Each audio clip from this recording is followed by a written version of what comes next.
আজকে আহলে হাদিসেরা অসংখ্য মানুষদেরকে কালেমা থেকে দূরে সরানোর জন্য ষড়যন্ত্র করছে। এই লামাযহাবীরা আজকে অসংখ্য মানুষদেরকে বিপদগামী করার জন্য আজকে বিরুদ্ধে লেগেছে। বিভিন্ন জায়গায় গতকালকে আমাকে কাগজ দিয়ে প্রশ্ন করেছে, হুজুর দাফনের পরে দোয়া করার দলিল আছে কিনা? আজকে সারা জীবন আমরা জানাজার পরে দোয়া করেছি, দাফনের পরে দোয়া নিয়ে কখনো সমাজে মতানৈক্য ছিল না। এই কথা বলেন ঠিক কিনা? আজকে একটা সম্প্রদায় লামাযহাবী, আহলে হাদিস, সালাফি, ওয়াহাবি বিভিন্ন নামে পরিচিত, কিন্তু দল একটাই, নাম বহু। মনে রাখতে হবে, ভেজাল পণ্য নাম পাল্টায়, অরিজিনাল পণ্য বারবার নাম পাল্টাইতে হয় না। এই কথা বলেন ঠিক কিনা?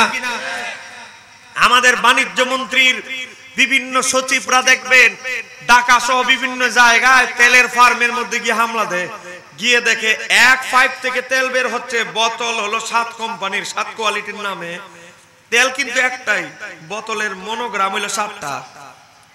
ও বাবা, ভেজাল পণ্য বিভিন্ন নামে পাল্টায়, একবার ধরা খাইলে নাম পাল্টায়া ওটা আবার আরেক নামে ছাড়ে। কিন্তু মনে রাখতে হবে, আমরা ভেজাল দলের সদস্য নই, আমাদের দলের নাম আহলে সুন্নাত ওয়াল জামাত। নবীর যুগেও আহলে সুন্নাত ওয়াল জামাত নাম ছিল, ও বাবা সাহাবীদের যুগেও ছিল, তাবেঈদের যুগে এই নাম ছিল, ইমামদের যুগে এই নাম ছিল, আমাদের যুগে এই নাম আছে।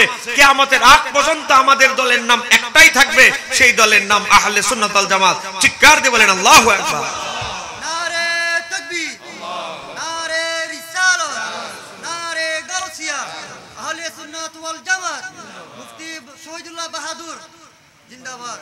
ফিতনা চতুর্দিকে কিভাবে আছে দেখেন। আজকে নামাজ পড়বেন, নামাজের শুরুতে আমরা নিয়ত করি, এটা লিয়ে শুরু করে গন্ডগোল।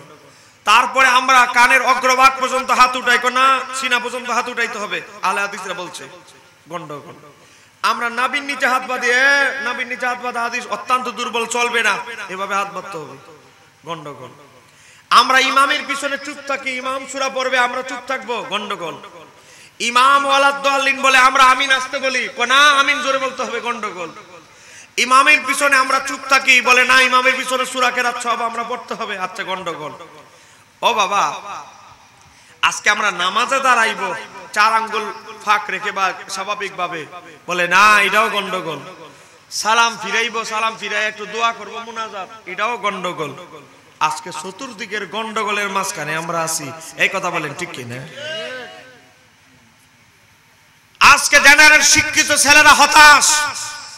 এই লামাযহাবীরা এমন এক অবস্থা, নামাজ নিয়ে এমন চক্রান্ত শুরু করে দিয়েছে। প্রত্যেকে বসেন, ভিতরে বসেন। এই নামাজ নিয়ে যে চক্রান্ত শুরু হয়েছে, ও বাবা একটা জিনিস আজকের মাহফিল থেকে একটা পয়েন্ট আজকে শিখে যান, একটা ওয়াজের পয়েন্ট আজকে শিখে যান, যে আজকের মাহফিল থেকে একটা জিনিস অন্তত শিখে এসেছি। সেটা কি? আমরা মারা যাওয়ার পরে আমরা একটা আশা করি, একটা আশা। সেটা কি?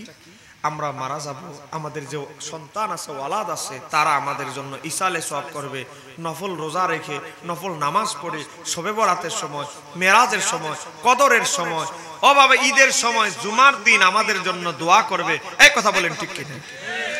আমরা আমাদের সন্তানদের কাছে মরে যাওয়ার পরে এই আশা ছাড়া আর কোনো আশা আছে? খাবার দাবার টাকা পয়সা কি কবরে ঢুকবে? ঢুকবে না।